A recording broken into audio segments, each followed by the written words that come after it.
बिस्मिल्लाहिर्रहमानिर्रहीम। अस्सलाम वालेकुम। अब्दुल लतीफ़ ख़ान और वकास ख़ान आपकी खिदमत में एक बार फिर हाज़िर हैं और ज़हीर केस में ताज़ा तरीन इत्तलात के साथ आपकी खिदमत में हाज़िर हुए हैं। पुलिस ने चालान जो है वो अदालत में जमा करवा दिया गया है और कुछ बहुत ही अहम मालूमात जो हैं वो इस चालान में जो है वो शामिल हैं।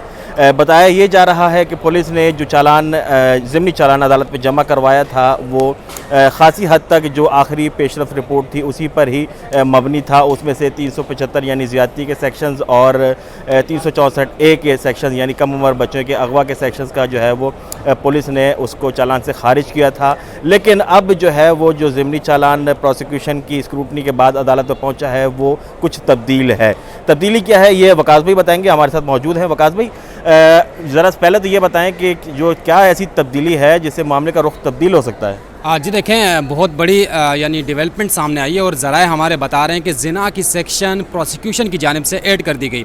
जैसे कि हसीब ने बताया कि प्रोग्रेस रिपोर्ट इसके साथ साथ जो चालान पेश किया गया था पुलिस की जानिब से उसमें ऐसी कोई चीज़ नहीं थी और हमारे ज़राए बार बार ये बता रहे थे कि स्क्रूटनी के अमल से चालान गुज़र रहा है, स्क्रूटनी के अमल से गुज़र चुका है, मजिस्ट्रेट के रूबरू चालान पेश कर दिया गया है और हमारे ज़राए ये बता रहे हैं कि ज़िना की सेक्शन ऐड कर दी है और अगर इस सेक्शन को ऐड कर दिया गया है तो इससे केस में अच्छा खासा फ़र्क आएगा और हाई कोर्ट में जो मेडिकल कराने से मुतल्लिक दरख्वास्त दायर की गई है उस पर भी ये सेक्शंस असरअंदाज होंगी और अब इस चालान पर हो सकता है दलाइल दिए जाएं और जो दरख्वास्त दायर की गई ज़हीर की जानिब से मुलाकात की और इसके साथ साथ बयान की, तो ये सेक्शन इतनी पावरफुल सेक्शन है कि इन तमाम दरख्वास्तों पर यह सेक्शन असरअंदाज हो सकती है। अच्छा असीम, मैं एक बात और आपको बताते चलूँ कि ये वो प्रोसिक्यूशन है कि जब शुरू में यहाँ मजिस्ट्रेट के रूबरू केस आया उस वक्त इस प्रोसिक्यूशन की जानिब से शुरू में कह दिया गया था कि ये केस नहीं बनता। हाई कोर्ट ने भी कह दिया, हमने मुखविया को बाज़याब करा दिया, इससे आगे का ये केस नहीं है।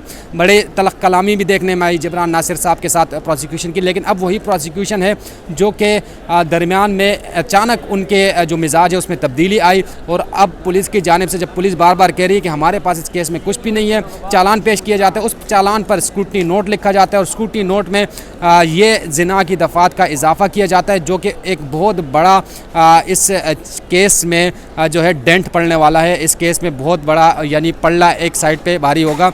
आप मज़ीद क्या कहेंगे? बिल्कुल, देखें इस केस में यकीनी तौर पे एक टर्निंग पॉइंट तो है जो रेप के सेक्शंस का जो इजाफा किया गया है, लेकिन तरीक़ाकार देखें, तरीक़ाकार ये होता है कि पुलिस जो है वो चालान इन्वेस्टिगेशन करती है और चालान फिर प्रोसिक्यूशन डिपार्टमेंट के पास जमा करवाती है। प्रोसिक्यूशन डिपार्टमेंट का जो है वो काम ये होता है कि वो पुलिस तफ्तीश के नकाइस की जो है वो निशानदही करे और इस निशानदही के बाद जो उसमें तब्दीली करनी होती है वो प्रोसिक्यूशन डिपार्टमेंट उसमें जो है वो स्क्रूटनी नोट के ज़रिए उसके अंदर दफ़ात का इजाफा या दफ़ात कम करता है या कुछ चीज़ अगर मज़ीद इन्वेस्टिगेशन की ज़रूरत होती है तो वो भी उसको जो है पुलिस को डायरेक्शन जारी की जाती हैं। इन्वेस्टिगेशन के बाद अब प्रोसिक्यूशन ने जो है वो रेप के सेक्शंस का जो है वो इजाफा कर दिया गया है। अब इस चालान पर जो है वो दलाइल होंगे और जो दोनों फरीकैन हैं वो अपने अपने दलाइल देंगे और दलाइल के बाद फिर अदालत ने जो है वो फैसला करना है कि वो ये पुलिस चालान को एक्सेप्ट करती है या इसमें कुछ तब्दीली करती है। अच्छा, मैं इसमें इजाफा करता चलूँ कि ये हमारे जो बवसूख ज़राए हैं वो ये बात बता रहे हैं कि इन दफ़ात का इजाफा किया गया है, चालान पेश कर दिया गया है। अब चालान जब पेश हो गया तो हमारे पास जो चालान या स्क्रूटनी नोट हमारे सामने आएगी तो मज़ीद तफसीलात आपके सामने रखेंगे, लेकिन उसके बाद कन्फर्म हो जाएगा कि जो हमारे ज़राए बता रहे हैं क्या वाकई ऐसा है, क्योंकि ज़राए वही हैं हमारे जो अदालतों में मौजूद हैं, जो सरकार से ताल्लुक़ रखते हैं। वो ये बता रहे हैं कि ज़िना की दफ़ात का इजाफा किया जा चुका है, हमने अब तक चालान नहीं देखा। हम देखेंगे तो मज़ीद तफसीलात भी आपके सामने रखेंगे, लेकिन ये बहुत बड़ी डेवलपमेंट है इस केस में। आप जिस एंगल से भी इसको देखें, नेगेटिव देखें, पॉजिटिव देखें, लेकिन एक डेवलपमेंट है जो कि इस केस पर बहुत गहरा असर डालेगी। ताहम अब तक के लिए मेरे ख्याल से यही है। मज़ीद हम इंतज़ार कर रहे हैं कि चालान हमारे हाथ में आए, जैसे ही आएगा आपको आपके सामने रखेंगे। लेकिन एक और बात बताते चलूँ, चालान अगर सबमिट होता है जो दरख्वास्तों पर फैसला महफूज था, मुलाकात और इसके साथ साथ मेडिकल का, वो हो सकता है पोस्टपोन हो जाए। उसकी वजह यह है कि चालान को देखा जाएगा और चालान को देखने के बाद ही उन दो दरख्वास्तों पर हमारे ज़रा ये कह रहे हैं कि हो सकता है कि उसके बाद फैसला हो, आज फैसला हो सकता है मौखर हो जाए। वो भी जो अपडेट आएगी आपके सामने रखेंगे। अब तक के लिए इतना ही। अपना बहुत सारा ख्याल रखिएगा। अल्लाह हाफ़िज़।